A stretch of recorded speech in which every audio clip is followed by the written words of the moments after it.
Today, we're going to talk about sugar busters. I don't know if a diet book published in the 2020s would be allowed to say that. If you remember Tamagotchis, this sound, and arguably some of the greatest cartoons ever made, there's a good chance you lived through the 90s. And just like any decade, the 90s had its fair share of diet trends, one of which we're going to look at today.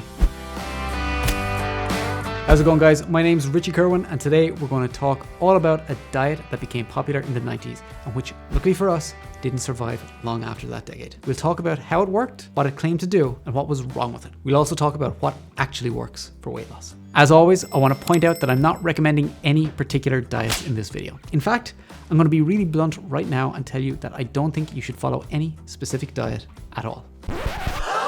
You can follow sensible nutrition guidelines and eat well without putting a name on your diet. Now, with that said, let's get started. Today, we're going to talk about Sugar Busters, which was originally self-published by the authors in 1995, but was then published nationally and went on to become a New York Times bestseller. I should also point out that the three doctors are an endocrinologist, a cardiovascular surgeon, and a gastroenterologist. Now, I have no doubt that they are all fantastic in their specific fields, but this is what's known as an appeal to authority. Doctors are widely respected, and if you put a doctor's name on something to do with health, people automatically give it a huge amount more credit. The thing is, none of these doctors are nutritionists, so nutrition is not their specialist field, and that's something that we should all be aware about when listening to nutrition information from doctors. Don't get me wrong, there are some doctors out there that have genuinely studied nutrition and understand it well, but there are a lot of cowboys out there too, even with the initials MD after their name. So what does the diet actually look like? The diet focuses on foods with a low glycemic index, or GI, which is supposed to help keep your blood sugar levels steady. The glycemic index scale ranks foods by how much they increase your blood sugar after you eat them. Foods like apples and beans have a low glycemic index because they don't increase blood sugar very much, and in turn, don't raise insulin all that much either. On the opposite end of the scale, foods like white bread and refined table sugar have a high glycemic index because they raise blood sugar a lot, which in turn raises insulin. The Sugar Busters diet encourages you to avoid foods with added sugar, and also encourages you to avoid processed and high GI carbohydrates like white flour, white rice, white bread, refined pasta, and even potatoes. And that's where I draw the line. On the other hand, you can eat all the vegetables that you want, except for things like parsnips, because they have a high glycemic index. And you can eat whole grains, fruits, except high GI fruit like watermelon, bananas, lean red meat, dairy products, as long as they do not have any added sugars. Oh, and you can have sugar-free ice cream, in case you need a sweet fix. So, the diet book makes the following claims: lose weight, lower your cholesterol, achieve optimal wellness, increase your energy, and help treat diabetes and other diseases.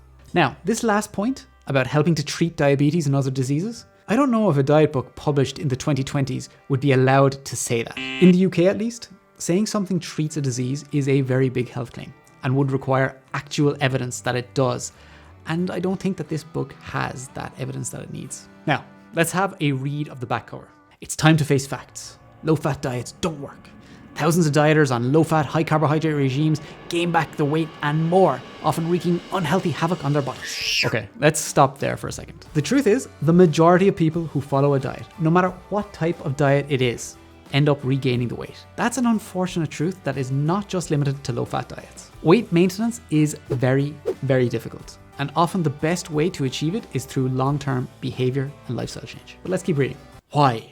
Because the culprit isn't too much fat, it's too much sugar, and low-fat food is full of it. So this is a really common strategy of diets that end up becoming very, very popular, and that is to create a villain, in this case, sugar. When you create a villain, you give people something to hate, something to fight against. And when people have something to fight against, it's a really powerful motivational tool, especially for creating a community or a tribe.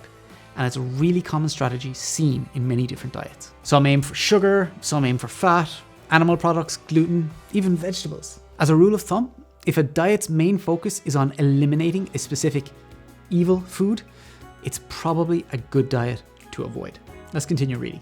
The truth is, sugar causes the production of insulin, which in large amounts keeps you from losing weight no matter how strictly you diet or how often you do exercise. So this is something I hear all the time. People really hate on insulin, and I feel sorry for that poor hormone. It never did anything bad for anyone. It's just there doing its job, which is helping to keep you alive. We'll talk about insulin a little bit more later. So what do I think? Well, The basic idea of the diet is sound. The diet focuses on mostly unprocessed foods, especially fruit, vegetables, and whole grains, with lean meats and dairy products. By eliminating foods with added sugars, you're going to be avoiding the vast majority of processed foods available, so you're seriously limiting your food options. That means that someone following this diet is automatically going to be eating fewer calories. Genuinely, it sounds like a pretty healthy diet, but, and it's a big but, the principle of the diet is absolute.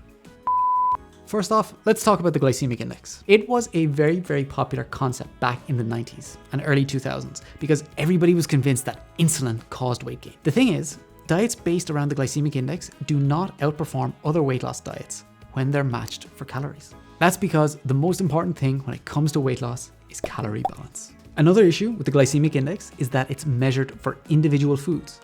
But when you put all of those foods together in a meal mixed with proteins and fats, there's no way to know what the glycemic index will be. And one thing I always find funny is that if you're only eating foods that have a low glycemic index, that means you can't eat whole foods like potatoes, bananas, and watermelon, which are fantastic sources of fiber, vitamins, and minerals. But technically, you can eat ice cream because that has a very, very low glycemic index thanks to the amount of fat it contains. Now, finally, I just want to touch on the importance of insulin. So yes, insulin is an important storage hormone.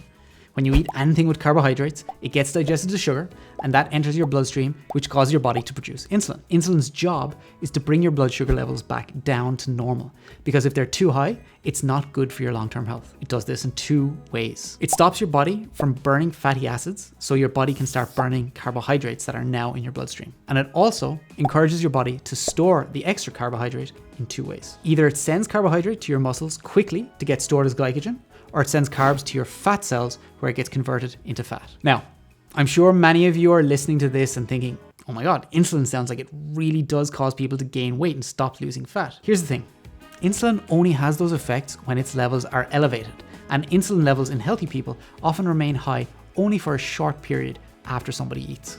So, a couple of hours after eating, everybody goes back to their normal state, which is burning fat. Then you also have to remember, we also spend a good proportion of the day not eating food. Think of those 8 hours that you're spending asleep in bed. There have been plenty of experiments that have shown that people can still lose weight even when their insulin levels are high. And just to put another nail in the insulin theory coffin, recently a study was done by Kevin Hall et al. Where they compared a high carb plant-based diet with a low carb keto diet. Despite the fact that the high carb diet resulted in higher glucose levels and higher levels of insulin, people on that diet lost more weight than the ketogenic diet because they ended up eating fewer calories. So I hope you found that interesting. And if you've ever tried the Sugar Busters diet, or if there are any other diets that you'd like me to review, let me know in the comments below. And remember, like and subscribe to the Myprotein YouTube channel for more great evidence-based information.